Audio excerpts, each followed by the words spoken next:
So are there any factors that affect grief? We have three components. So we have the object, the relationship, and we have how the loss happened. So a person will experience grief differently depending on the person they have lost. So a child grieving their father, which is a loss in a massive scale, a huge magnitude. And similar, a child grieving for a mother is again, a loss on a massive scale. A mother losing a child, there's something really unnatural about a mother or a father losing, parents losing a child or children. The loss of a sibling can leave people feeling quite isolated and quite lonely.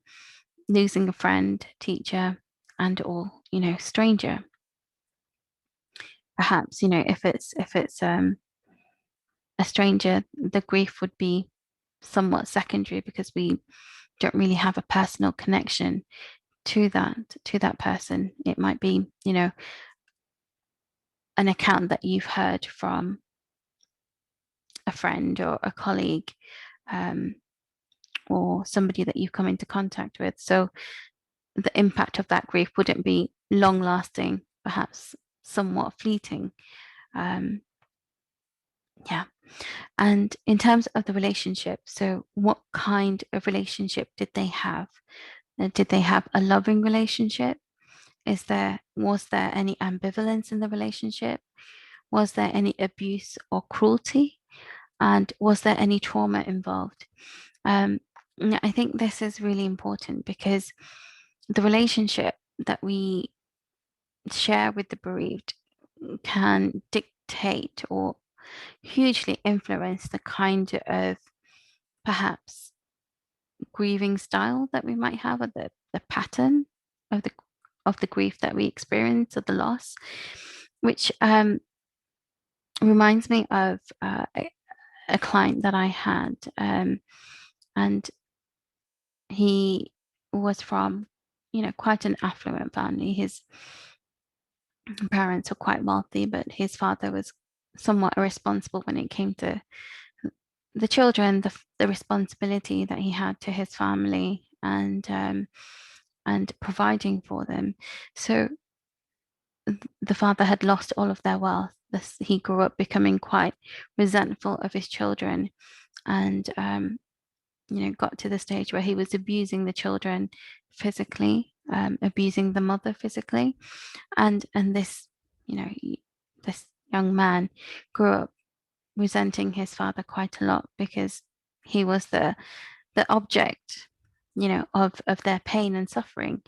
When he grew came of age, got to around 12 years old, he was big enough, 12, 13 years old, big enough to challenge his father, which he did. And after that, his father had realized that he can't go on treating his mother that way because there was somebody there to step in and protect his mother and sister.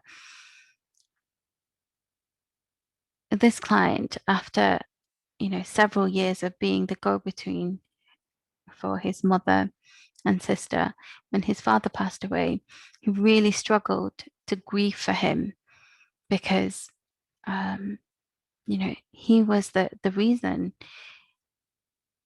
he had experienced all of this trauma in his life, and the reason he had felt a great deal of sadness, and the reason he had witnessed his mother and sister being physically hurt.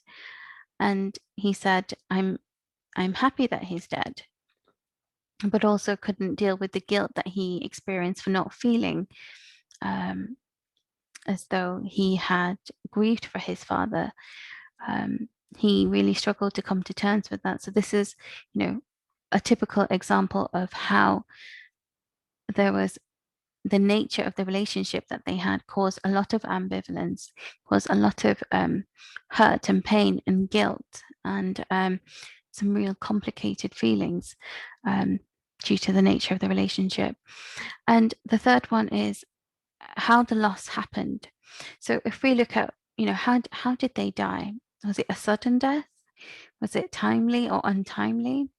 Was it terminal illness, in which case, it may trigger anticipatory loss, which is, basically when you start grieving for your loved one before they have passed away. Was it accidental? Was it due to natural disaster?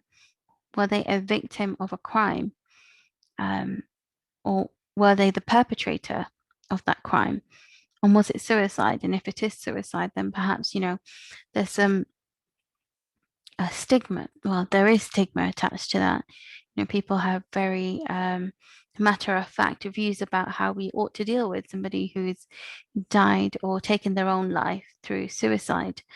Um, to be honest, I think this is such a grey area because we have to look at it in terms of, you know, their mental health at the time. Sometimes the act of suicide wasn't perhaps the end goal. The end goal was that they were in so much emotional distress that they couldn't see beyond the pain that they were experiencing, and the only sort of strategy that they could identify at that point in time was to end their own life, which, begs the question about, their mental state and perhaps their level of sanity at the time. So I think this is something that, Islamically we perhaps have. I'm sure Shah could elaborate more on this, but in terms of suicide, we have quite firm views about what we ought to do and ought not to do, and um, certainly, the people who are left behind, the family or the friends, or perhaps the spouse of somebody who's committed suicide, has to deal with the stigma attached to that, and also, the prospect of their loved one going to hell, damnation. People talk about all of these things, and um, it's very difficult to kind of process. It's very difficult to come to terms with, and these are things that might, lead somebody down the path of experiencing grief in a disenfranchised manner, or in a very complicated manner, which we'll go on to explore later on. So yeah, so there are three factors, just to summarize. There are three factors that affect grief. So it's the object of loss, the relationship between the two people, the manner of the loss, and the nature in which it happened.